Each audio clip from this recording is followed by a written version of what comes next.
Hi guys, how are you? कैसे हैं आप? एक बार फिर से आपका स्वागत है आपके अपने यूट्यूब चैनल हक आपका। मॉक टेस्ट आज 4 होगा और आप अपना स्कोर बताते रहिए। और जो भी आपके सजेशन है, जो भी आपको प्रॉब्लम्स है, वो आप कमेंट में भी लिख सकते हैं, क्योंकि हम आपके कमेंट जरूर चेक करते हैं। और अगर आपके कमेंट अच्छे होते हैं तो हम उनसे ऊर्जा प्राप्त करते हैं, हम उनसे मोटिवेटेड भी होते हैं। यही एक ऐसा चैनल है जो आपको फ्री ऑफ कॉस्ट काफी कुछ दे रहा है, तो चैनल को सब्सक्राइब जरूर करें। ऐसा चैनल ग्रो कराना आपका दायित्व बनता है। ठीक है, तो शुरू करते हैं। आपको पता है बीच में कोई भी बातें नहीं होंगी, जो भी बातें हो रही हैं केवल अभी हो रही हैं। ठीक है, इसके साथ साथ आपके मॉक टेस्ट के साथ अदर हम कुछ पॉइंट्स जो आपके रिवाइज कराते जा रहे हैं, उन पर भी आप ध्यान देते रहें।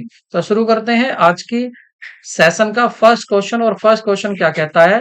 एक्स वाई जेड तीन पार्टनर है।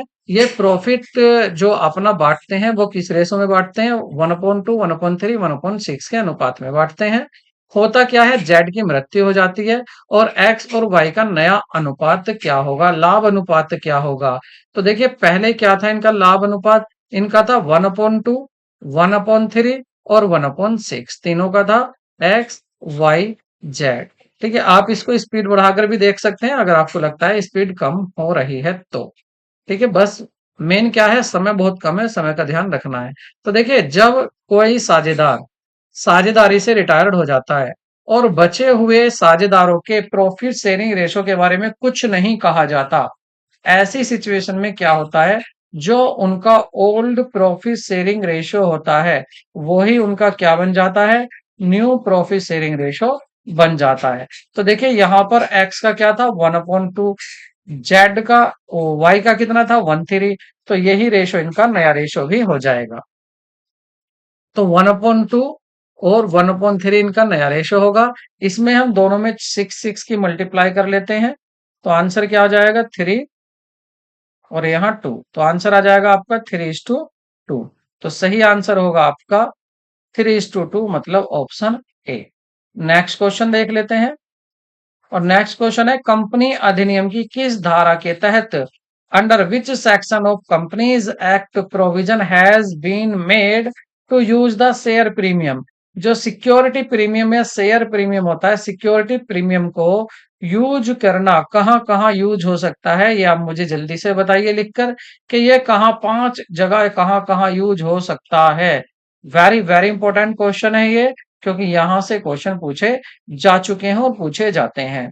तो यहां पर आपका आंसर होगा, कौन सी धारा है? वो है आपकी सेक्शन 52।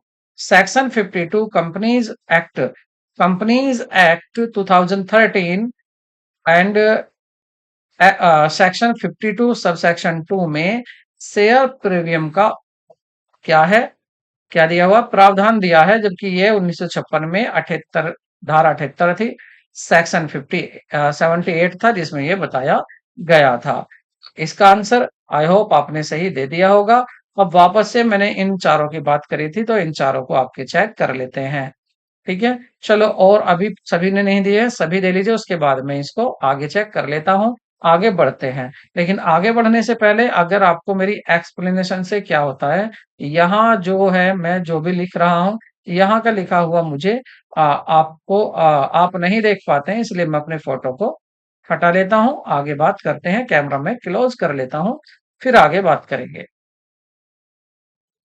तो नेक्स्ट क्वेश्चन होगा, नगद के अलावा अन्य किसी प्रतिफल के लिए प्रमोटर को शेयर जारी करने पर डेबिट किए जाने वाला खाता है? प्रमोटर्स खाता होगा, गुडविल खाता होगा, या प्रारंभिक व्यय खाता होगा, सामान्य व्यय खाता होगा? On issue of share to promoters for consideration other than cash, the account to be debited. देखिए, जब भी हम जब किसी का बिजनेस खरीदते हैं या कोई एसेट खरीदते हैं, तो एंट्री हम क्या बनाते हैं? एसेट अकाउंट करते हैं हम डेबिट, और 2 में लिख देते हैं जो प्रमोटर्स अकाउंट होता है उसको कर देते हैं हम क्रेडिट। लेकिन यहाँ पर क्या है, अगर यहाँ पर प्रमोटर से कंसिडरेशन हुआ है, समझौता हुआ है 10,000 का, लेकिन एसेट आ रही है केवल 9,000 की, तो ये जो डिफरेंस आ रहा है, इस डिफरेंस के लिए गुडविल अकाउंट को क्या कर देते हैं? यहाँ पर गुडविल अकाउंट को हम डेबिट कर देते हैं। कितने का? 1,000। तो यही पूछा था यहाँ पर कि जो यहाँ पर अकाउंट आता है वो कौन सा डेबिटेड होता है? तो ये गुडविल अकाउंट होता है। ये काफी क्वेश्चन आया हुआ है, बट इसकी लैंग्वेज सही नहीं दी हुई है, इशारा इस तरफ करते हैं, आंसर यही पूछते हैं, लेकिन लैंग्वेज कुछ इसकी अलग देते हैं। आगे बढ़ते हैं और नेक्स्ट देखते हैं। नेक्स्ट होगा, पट्टे खाते में डाले जाने तक शेयर जारी करने पर छूट खाता निम्न में दर्शाया जाता है। Discount on issue of share until return of its on. देखिए, अगर आप शेयर इशू कर रहे हैं, वो भी किस पर इशू कर रहे हैं, आप डिस्काउंट पर इशू कर रहे हैं। देखिए, अब शेयर डिस्काउंट पर इशू नहीं किए जाते हैं, लेकिन स्वेट शेयर डिस्काउंट पर इशू किए जाते हैं। तो जो आप डिस्काउंट पर शेयर इशू करें, तो उस डिस्काउंट को जब तक रिटर्न ऑफ नहीं करोगे, एडजस्ट नहीं करोगे, तो उसको कहाँ पर दिखाओगे, इशूड एंड सब्सक्राइब्ड कैपिटल में, वो भी liability side of balance sheet, या रिजर्व एंड सरप्लस में on liability side of balance sheet, या miscellaneous expenditure on the asset side of balance sheet, या profit and loss account on the debit side.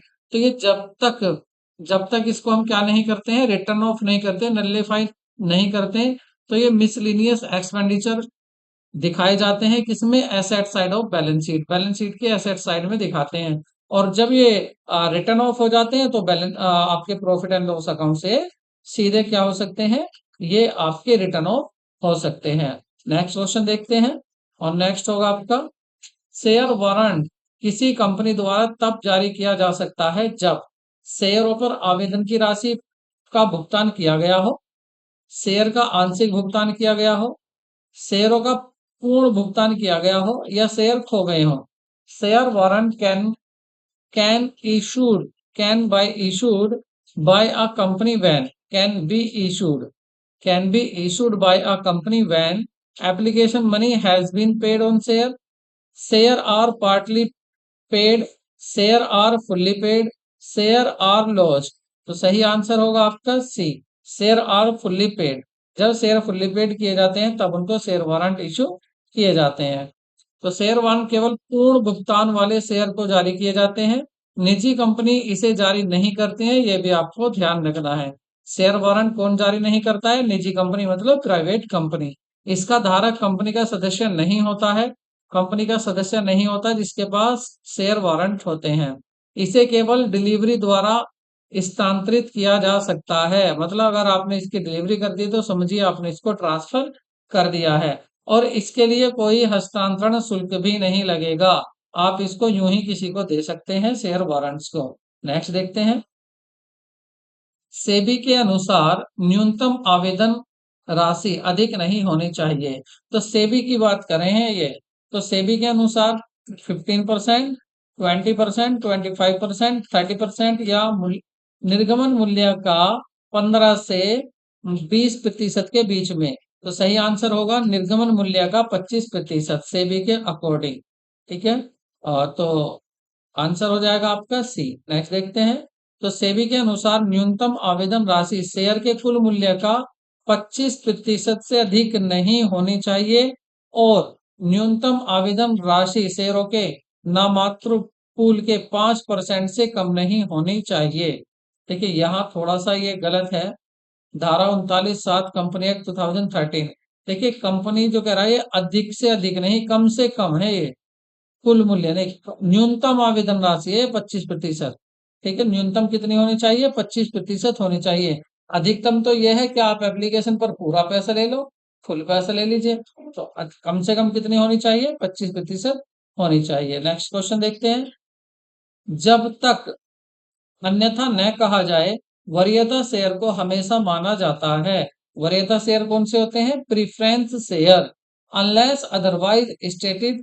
जब तक ना कहा जाए, आप preference share is always presumed to be, तो उसको क्या मानोगे आप, cumulative, participating and non convertible, या non cumulative, non participating and non convertible, या कम्युलेटिव मानेंगे, नॉन पार्टिसिपेटिंग मानेंगे, नॉन कन्वर्टेबल मानेंगे।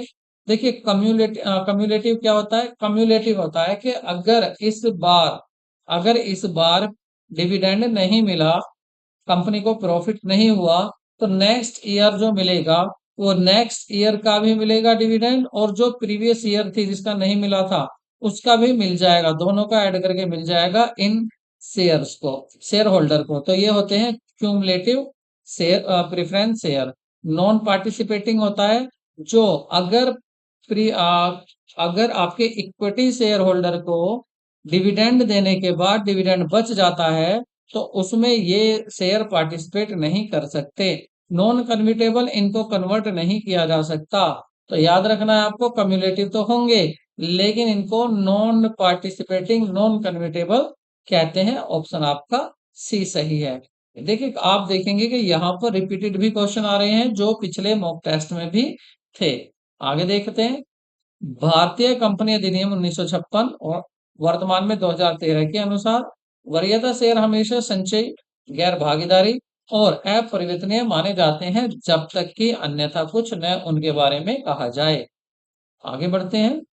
यदि कंपनी के एसोसिएशन के लेख लेख बकाया राशि के लिए भुगतान की जाने वाली ब्याज दर के बारे में चुप रहते हैं तो निदेशक ब्याज ले सकते हैं। If the article of association of the company remains silent as to the rate of the interest to be paid for call in arrears. Call in arrears के लिए अगर कुछ नहीं कहा गया है इंटरेस्ट के बारे में, द डायरेक्टर कैन चार्ज, तो डायरेक्टर क्या चार्ज कर सकते हैं?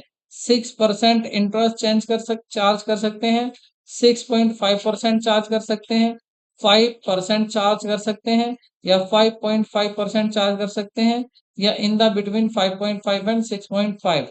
तो करेक्ट आंसर होगा आपका सी, 5%। तो 5% यहाँ पर चार्ज किया जा सकता है यदि नहीं होता 5।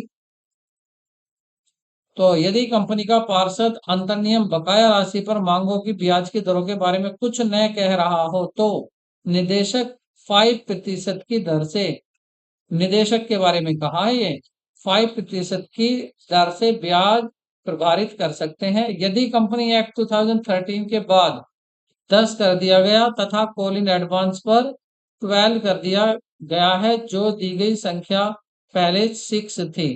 देखिए पहले ये 6 दी हुई थी, सॉरी 5 नहीं, पहले ये कितनी दी हुई थी? 6 दी हुई थी। ये 5 नहीं है, करेक्ट होगा आपका 6 थी पहले, मतलब 1956 में। अब इसको कितना कर दिया गया है? अब इसको 10 कर दिया गया है, 10%। तो अब के अनुसार इस क्वेश्चन को देखें, ये प्रीवियस पेपर से क्वेश्चन है, तो वहां पर कितना था जब जब 5 था, लेकिन अब कितना हो जाएगा? अब हो जाएगा ये 10%। तो इसका आंसर आपके हिसाब से देते हैं, कितना जाएगा? 10%। तो अब ये 10% तक हो सकता है, तो आंसर हमें क्या लेना चाहिए? 10 ही मानना चाहिए। ठीक है, तो यहाँ पर क्या लेंगे? अब हम 10 लेंगे। लेकिन अगर इसकी बात करें कॉल इन एडवांस पर, तो कॉल इन एडवांस पर क्या हो सकता है? 12%। 12% की दर से दी गई, जो पहले 6 थी। कॉल इन एडवांस पे क्या है? 12% था। ठीक है, मतलब पहले क्या थी? 6, 6 से क्या कर दिया? 12% कॉल इन एडवांस पर। और कॉल इन एरियर्स पर पहले था 5, अब कितना कर दिया? 10, मतलब जस्ट डबल हो गया है। बोनस शेयर, बोनस शेयर निम्नलिखित में से जारी नहीं किए जा सकते। लाभ और हानि खाता से नहीं किए जा सकते, पूंजी मोचन रिजर्व से नहीं किए जा सकते, सामान्य रिजर्व से नहीं किए जा सकते, लाभांश समतुल्यकरण निधि से नहीं किए जा सकते, मतलब प्रॉफिट एंड लॉस अकाउंट से नहीं किए जा सकते, कैपिटल रिजर्वेशन रिजर्व से नहीं किए जा सकते, जनरल रिजर्व से नहीं किए जा सकते, या डिविडेंड इक्वलाइजेशन फंड से नहीं किए जा सकते। तो सही आंसर होगा आपका पूंजी शोधन, पूंजी शोधन संचय खाते से बोनस अंकों का निर्गमन नहीं किया जा सकता। Bonus share can not be issued from the capital reduction reserve. तो सही आंसर क्या होगा आपका? बी आंसर यहाँ पर सही होगा। नेक्स्ट क्वेश्चन देखते हैं। बोनस शेयर हो गया आपका, तो क्या हो जाएगा यहाँ पर? ऑप्शन बी करेक्ट होगा, पूंजी विमोचन, मतलब कैपिटल रिडक्शन रिजर्व से नहीं नहीं किए जा सकते इशू। आगे चलते हैं और नेक्स्ट देखते हैं। नेक्स्ट क्वेश्चन है हमारा, A Limited issued a prospectus for inviting application of 2000 share. Application were received 3000। देखिए शेयर कितने मांगे थे? 2000 शेयर मांगे थे, एप्लीकेशन मांगे थे, लेकिन एप्लीकेशन कितने शेयर के लिए आ गए हैं? 3000 शेयर के लिए एप्लीकेशन आ गए हैं। और फिर क्या होता है आगे देखते हैं। Share and non pro rata and pro rata allotment was made, और तब क्या किया? प्रोरेटा बनाया गया, मतलब अगर कोई 3 मांगता है तो उसको कितने शेयर दिए गए? 2 शेयर दिए गए। आगे कह रहे हैं was made on application of 2400 shares. अच्छा, प्रोरेटा जो किया गया है वो 3000 का लिए नहीं किया गया है। प्रोरेटा कितना किया गया है कि शेयर की एप्लीकेशन कितनी आई? 3000 एप्लीकेशन आई, और इस 3000 में क्या किया गया कि इसमें से 600 शेयर वापस कर दिए गए, बाकी बचे 2400। और इन 2400 शेयर को क्या किया गया है? इनको दिया गया है कि किनको? इन 2400 को दिए गए हैं कितने? केवल 2000 शेयर दिए गए हैं।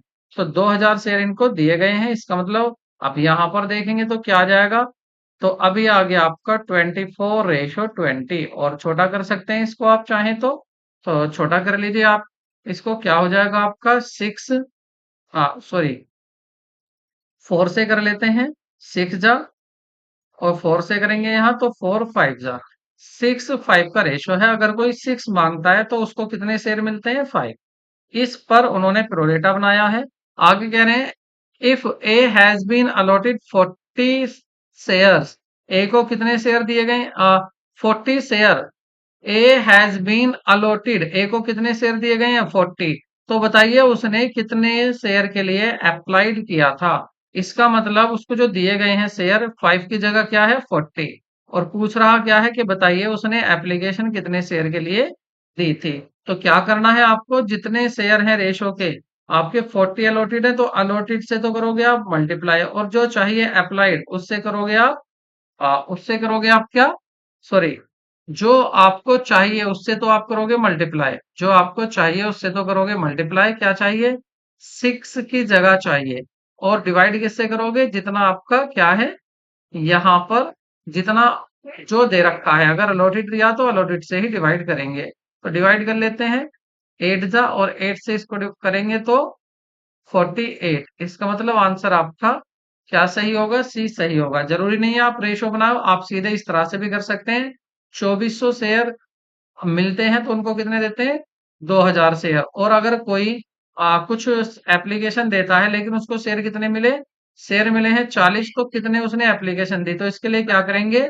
इसके लिए डिवाइड तो करेंगे 2000 से, और मल्टीप्लाई कर लेंगे 2400 की, तो अब भी आंसर वही आएगा। कोई आंसर में फर्क नहीं पड़ने वाला है। इससे काटेंगे अब 12, 12 चौक 48, अब भी वही आएगा 48 आंसर, 48। तो आंसर आपका क्या होगा? सी होगा। आगे बढ़ते हैं। तो यहाँ पर इसका ये सॉल्यूशन है, आप सॉल्यूशन भी देख सकते हैं इसका। आगे देखो, अंशों के समर्पण का प्रभाव। अंशों के समर्पण का प्रभाव वही होता है जो होता है अंशों के। Surrender of share has been same effect as that, जैसे आप इशू कर रहे हो, इशू करना, या फॉरफीचर करना, या री इशू करना, या नन ऑफ दीज। तो सही आंसर होगा आपका बी, फॉरफिटेड। जब आप शेयर फॉरफिट करते हो तो शेयर वापस कंपनी के पास आ जाते हैं, और अगर कंपनी सरेंडर कर रही है शेयर को तो उसका भी सेम ही क्रियाकलाप होती है, उसको सेम ही माना जाता है जैसे फॉरफीचर आप कर रहे हो। इसकी थोड़ी देख लीजिए। अंशों के समर्पण का प्रभाव वही होता है जो अंशों के हरण के संबंध में होता है। पुनः निर्माण की योजना के अंतर्गत अंशों का उपविभाजन करके अंशधारियों द्वारा अपने अंशों का कुछ भाग कंपनी को समर्पित किया जा सकता है। कुछ भाग, इन समर्पित अंशों की को नई प्रतिभूतियों में परिवर्तन करके ऋण पत्रधारी या लेनदार को निर्गमित किए जाते हैं। मतलब उनको लेकर किसको दिए जा सकते हैं? ये फिर ये या तो डिबेंचर होल्डर को दिए जा सकते हैं, या आपके जो भी क्रेडिटर्स हैं उनको दिए जा सकते हैं। यह निर्गमन ऋण पत्रधारियों या लेनदारों के अपलिखित किए गए क्षेत्रों के प्रतिफल में या अपलिखित करने के पश्चात शेष राशि के लिए किया जा सकता है। तो ऑप्शन आपका बी सही होगा। आगे बढ़ते आगे बढ़ते हैं, सॉरी। एक कंपनी 10% अशोधनीय अधिमान अंशों को जारी करती है। प्रति अंश अंकित मूल्य 100 रुपए है, परंतु निर्गमन 95 है। अधिमान अंशों की लागत क्या होगी? A company issued 10% irredeemable preference share.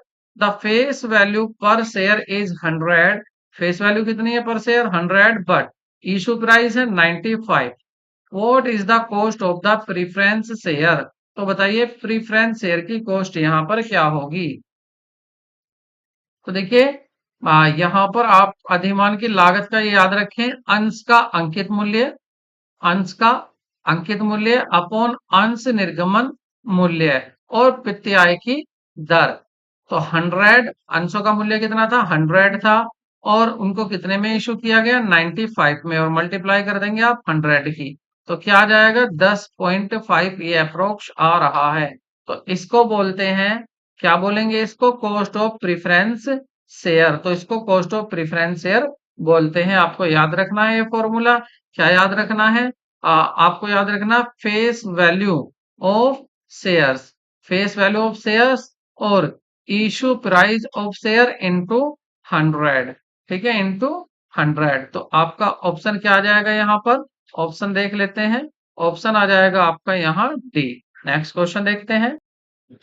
तो यहाँ पर जो आगामी वर्ष के प्राप्त चंदे हैं, तो प्राप्त चंदे आगामी वर्ष के होंगे, इनको क्या बोलेंगे? ये हो जाएगा कॉल इन एडवांस। जो एडवांस होगा, मतलब जो एडवांस में मिला है, सब्सक्रिप्शन एडवांस क्या होगा? लाइबिलिटी होगा फर्म के लिए। इसलिए इसको कहाँ दिखाया जाएगा? ये बैलेंस शीट में दिखाया जाएगा। जो चालू वर्ष के प्राप्त चंदे हैं, ये क्या है? रिसीट है, और ये आपका क्या है? इनकम है। तो ये इनकम एंड एक्सपेंडिचर अकाउंट में दिखाया जाएगा। ठीक है, वो भी कहाँ? क्रेडिट साइड में। ठीक है, और चालू वर्ष में जो प्राप्त अप्राप्य चंदे हैं, जो इस साल के नहीं मिले हैं, तो क्या हो जाएगा? वो क्या बन जाएगी हमारी? वो एसेट बन जाएगी, क्योंकि हमें जो मिलने थे वो मिले नहीं है, तो ये भी आपकी बैलेंस शीट में शो होगी। अदत्त वेतन, जो आपने वेतन नहीं दिया है, तो आउटस्टैंडिंग जो सैलरी है वो भी क्या है? वो लाइबिलिटी बन गई, उसको भी आप बैलेंस शीट में दिखाओगे। लेकिन यहाँ पर जो करंट ईयर के प्राप्त चंदे हैं, इनको केवल इनकम एंड एक्सपेंडिचर अकाउंट में ही आप शो करोगे। तो क्वेश्चन काफी अच्छा है, ध्यान रखना, इस पर कंफ्यूज नहीं होना है। तो donation received for the current year, तो आप इसको बैलेंस शीट में दिखाओगे नहीं, ये कहाँ दिखाया जाना है? इनकम एंड एक्सपेंडिचर साइड में। कहाँ पर दिखाया जाएगा? इनकम साइड में ये दिखाया जाएगा। ठीक है, नेक्स्ट क्वेश्चन देख लेते हैं। आय एवं व्यय खाते को क्रेडिट शेष क्या दर्शाता है? तो यहाँ पर पूछा गया है credit balance of income and expenditure account. Income and expenditure account का क्रेडिट शेष क्या दर्शाता है? तो देखिए, जब क्रेडिट शेष दर्शा रहा है, तो क्रेडिट साइड, क्रेडिट साइड में क्या होते हैं? तो क्रेडिट साइड में होती है इनकम्स। क्या होती है? इनकम्स। तो इनकम्स ज्यादा हैं, लेकिन एक्सपेंसेस डेबिट साइड वाले कम हैं। तो इसका मतलब क्या है ये? कि इनकम ज्यादा है, ज्यादा है मतलब एक्सेस है, एक्सेस है। ठीक है, एक्सेस है, सरप्लस है। और किसका है? इनकम का। किस पर है? एक्सपेंडिचर पर। तो ये किस पर है? एक्सपेंडिचर पर है। तो इसका मतलब क्या आ जाएगा? आपका बी ऑप्शन यहाँ पर करेक्ट हो जाएगा। नेक्स्ट क्वेश्चन देखते हैं। सात पत्र खोला जाता है निम्न दशा में। A letter of credit is opened in the following cases.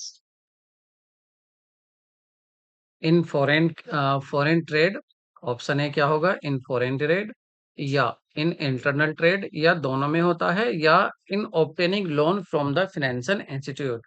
तो सही आंसर होगा आपका विदेशी व्यापार में। अगर फॉरेन ट्रेड आप कर रहे हैं, इंटरनेशनल ट्रेड कर रहे हैं आप, तो वहां पर आपको जरूरत होती है किसकी? लेटर ऑफ क्रेडिट की, जो कि गारंटी होती है कि आपको, अगर आप निर्यात करता है, तो ये गारंटी होती है आपके लिए कि हाँ, आपको आपका पैसा मिल जाएगा। और इंपोर्टर का ये बैंक होता है, जो वहां जारी करता है, किसको जारी करता है? लेटर ऑफ क्रेडिट को। नेक्स्ट क्वेश्चन देखते हैं।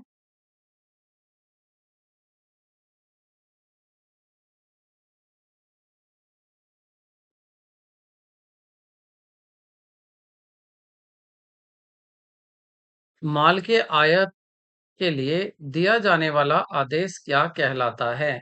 अगर आपको माल मंगाना है और उसके लिए यदि आदेश देते हैं, तो उसके लिए आदेश के लिए उस आदेश को क्या कहते हैं? इंडेंट कहते हैं, आयात आदेश कहते हैं, लादान पत्र कहते हैं, साख पत्र कहते हैं। The order given for the import of goods is called indent, importer order, bill of lading और लेटर ऑफ क्रेडिट। तो उसको बोलते हैं इंडेंट। इंडेंट क्या होता है? कि जब इंक्वायरी होती है, इंक्वायरी के बाद आप क्या भेजते हैं? इंक्वायरी करता है कोई और उसको फिर क्या भेजते हैं आप? उसको भेजते हैं एक आपका टेम्परेरी, क्या भेजते हैं आप उसको, कोटेशन भेजते हैं कि आपके माल की जानकारी देते हैं। उसके बाद क्या मिलता है, फिर इंडेंट मिलता है, मतलब माल का ऑर्डर मिलता है। नेक्स्ट क्वेश्चन देखते हैं। अभिप्रेरण के आरोग्य सिद्धांत का प्रतिपादन किया था। The health theory of motivation was propounded by Maslow, Herzberg, McGregor या विक्टर ब्रूम। तो सही आंसर है यहाँ पर बी, हर्जबर्ग। हर्जबर्ग का अभिप्रेरणा का अनुप्रक्षण सिद्धांत। हर्जबर्ग के अनुसार मनुष्य की आवश्यकताओं को दो वर्गों में, दो वर्ग होते हैं। आवश्यकताओं के कितने वर्ग होते हैं, दो होते हैं। प्रथम निचला वर्ग, इसमें स्वास्थ्य अथवा वातावरण से संबंधित घटक आ जाते हैं। इसके कार्य संतुष्टि अभिप्रेरणा नहीं होती है, किंतु इनकी कमी का अनुपस्थित से असंतुष्टि उत्पन्न हो जाती है। दूसरा वर्ग उच्च वर्ग है, जिसमें उत्प्रेरक या अभिप्रेरक कहा जाता है। एक और ये तत्व ही मनुष्य को अधिक कुशलता के साथ कार्य करने के लिए प्रेरित करते हैं। नेक्स्ट क्वेश्चन देखते हैं। निम्नांकित में कौन सा सहकारिता का मूल सिद्धांत नहीं है? Which of the following is not the basic principle of cooperation? एक सदस्य एक वोट, सभी एक के लिए और एक सभी के लिए, एक अंश एक वोट, न लाभ न हानि। तो कौन सा सिद्धांत नहीं है? आंसर होगा सी, एक अंश एक वोट। एक अंश एक वोट। एक सदस्य एक वोट होता है, बिल्कुल सही है। सभी एक के लिए और एक सब के लिए, ठीक है। न लाभ न हानि, हानि और लाभ, न इसमें लाभ होता है न हानि होता है।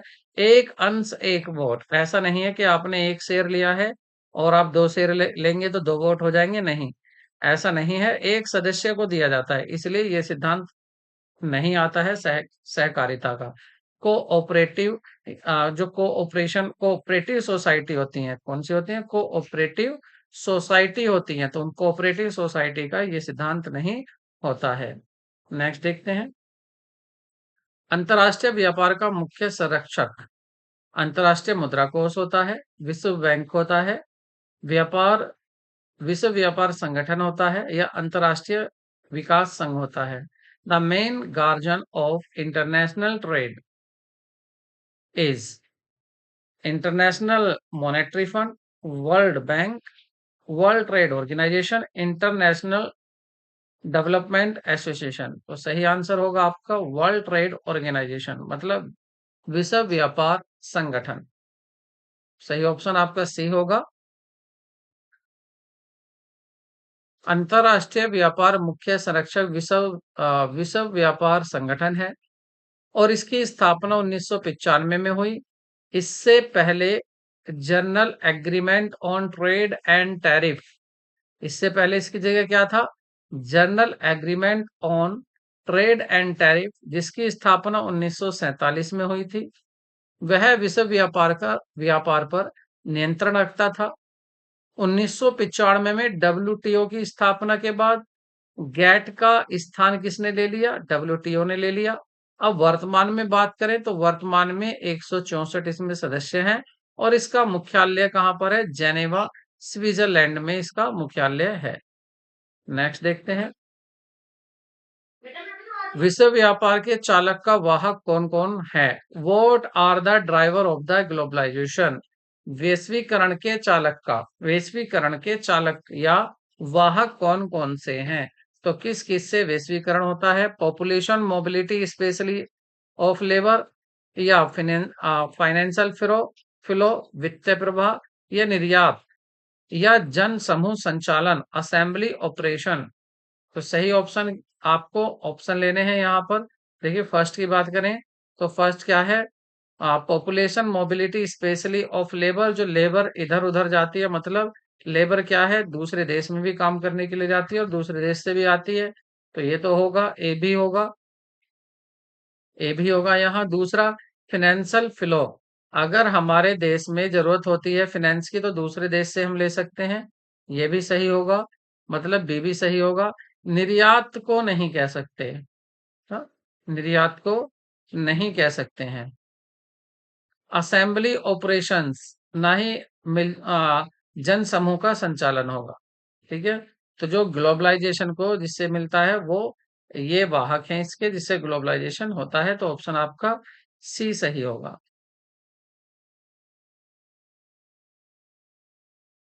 ये आपकी थ्योरी है इसकी।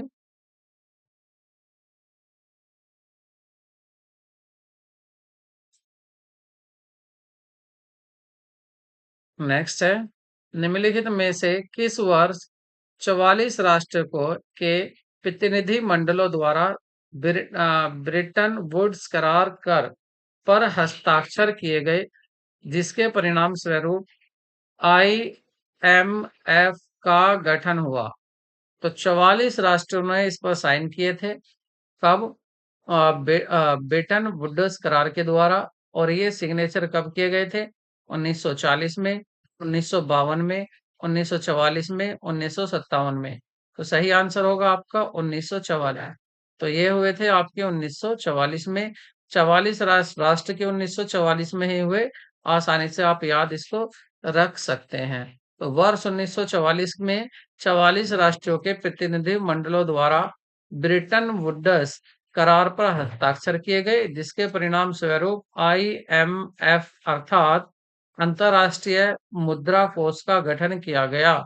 आईएमएफ एक अंतर्राष्ट्रीय वित्तीय संस्था है जो अपने सदस्यों की वैश्विक स्थिति पर नजर रखने का कार्य करती है।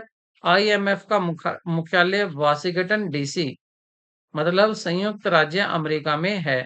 आईएमएफ की विदेश मुद्रा एसडीआर स्पेशल ड्राइंग राइट्स कहलाती है। ये भी आपको याद रखना है। आगे बढ़ते हैं। FEMA, F E M A, FEMA FEMA के अनुसार विदेशी विनिमय शामिल नहीं होता है। विदेशी विनिमय शामिल नहीं होता है किसी विदेशी मुद्रा में देय जमा राशि, भारतीय मुद्रा में आहरित विनिमय बिल, किंतु किसी विदेश मुद्रा में देय, भारत के बाहर स्थित संस्थाओं द्वारा आहरित यात्री चेक, किंतु भारतीय मुद्रा में देय, भारतीय भारत के बाहर स्थित बैंकों द्वारा आहरित ड्राफ्ट और विदेशी मुद्रा में देय। तो according to FEMA foreign exchange does not include, क्या इंक्लूड नहीं होता है? तो draft drawn by the bank situated outside of India and payable in foreign currency, वो फेमा के अनुसार आपके विदेशी विनिमय में शामिल नहीं हो सकते। ऑप्शन आपका डी सही होगा। आगे बढ़ते हैं। मुद्रा का सहायक कार्य कौन सा है? विनिमय का माध्यम, मूल्य का मापक, स्थगित भुगतानों का आधार, उपरोक्त में से कोई नहीं। देखिए, मुद्रा विनिमय का माध्यम मुद्रा होती है, ये तो इसका मुख्य कार्य हो गया। मूल्य मापक, ये भी मुख्य कार्य में आता है। स्थगित भुगतानों का आधार, ये होता है आपका C, basis of deferred payment. शुद्ध कार्यशील पूंजी किसके बराबर होती है? Net working capital is equal to value of assets, value of current asset, ownership plus creditor के बराबर, या difference between current asset and current liability. तो सही आंसर होगा आपका डी। जो आपकी नेट वर्किंग कैपिटल होती है, ये होती है आपकी current asset minus current liability. ये फॉर्मूला आपको याद रखना है और याद आपके होगा भी। नेक्स्ट, तो नेक्स्ट यहाँ पर आपका आज का प्रैक्टिस सेट पूरा होता है। आपको यहाँ जरूर बताना है कि आपके कितने आंसर यहाँ पर सही आए हैं, आपका स्कोर क्या रहा है, आउट ऑफ 25 क्या रहा है। ठीक है। जल्दी ही आपका, मेरा प्लान ये है कि अब आपका जल्दी से एक रिवीजन दिया जाए। रिवीजन क्लास सोच रहा हूं मैं, और वो भी किस पर? टैक्स अकाउंटिंग पर। और ऐसे क्वेश्चन सोच रहा हूँ, काफी दिन से मेरा उस पर मेहनत भी चल रही है, मेरी टीम लगी हुई है उस पर। तो मैं सोच रहा हूँ कि उस पर आपका ऐसे क्वेश्चन हो कि अगर आप उनको कर लो तो उससे बाहर कोई कोई भी आपके एग्जाम में क्वेश्चन ना आए। तो मिलते हैं नई वीडियो के साथ। और हो सकता है टैक्स के ही साथ मिलते हैं। तब तक के लिए टेक केयर, बाय बाय, अपनी तैयारी को जारी रखिए। ठीक है, और अगर चैनल अभी तक सब्सक्राइब नहीं किया है तो चैनल को सब्सक्राइब जरूर करें।